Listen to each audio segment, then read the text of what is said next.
right? Son of John, Ibn Yahya. That's what it means. You know, it's just, that's the way the Europeans said. Ibn Yahya, Hans' son of Hans. Hans is Johanna. If our lineage is important in that way, then why when we convert do we take the name? Oh, that's a first name, which is a choice. You don't have to take a Muslim name. If you become Muslim, you don't have to take, I shouldn't say a Muslim name, I would just say you don't have to take an Arabic name. Right? I mean, there were many cultures where they didn't all adopt Muslim names. You still go to Shiraz, we have a Shiraz here, we have a Shir. Shir is a Persian name. You know, we have Mihnaz, many names right? There are many names. Persian names are very common. Even some Arabs name their women Persian names.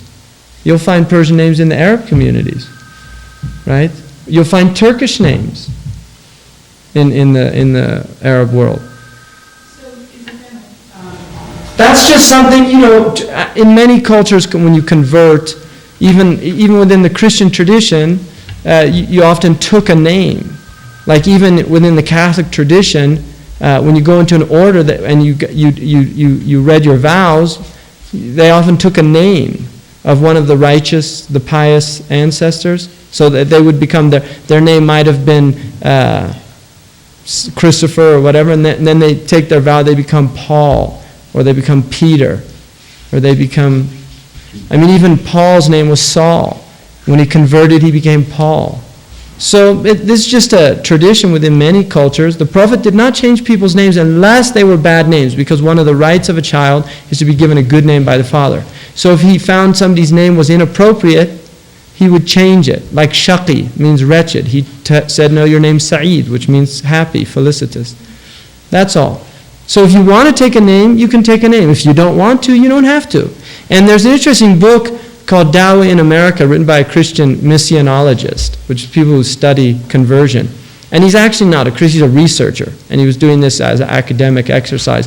And one of the things he said in there is that he studied the reasons people convert, and I think he identified about 10 dominant reasons, and he said that Islam was uniquely the only religion amongst the religions that Americans convert to that had all 10 of the reasons. And he said, so he had to deduce from that the Muslims were just doing a really bad job at presenting their religion because they had so few conversions. But one of the things he said is he felt that Americans would not convert if they felt that they had to take Arabic names, right? And he actually felt that Muslims should, if an American does become a Muslim, they should just keep their American name. That was his idea, anyway. I mean, he's not a Muslim, but it's an interesting concept, you know. So then, is it preferred but not required for Muslims to name their children? You don't have to name your child an Arabic name. Nothing in Sharia says that you have to name your child an Arabic. There are good names to name because of who the people were.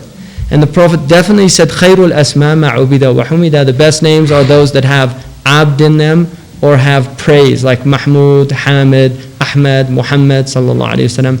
Those type names. Hamid, right? Those are the best names. And Abdul Rahman. There's another riwayah that's Abdul Rahman. But you could, if you were Greek, you could name your child Demetrius. There's nothing in Sharia that says you can't do that, right? I actually thought about doing that for one of my sons.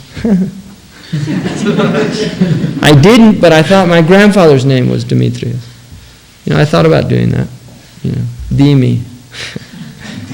Dimi. It sounds too much like demon. So,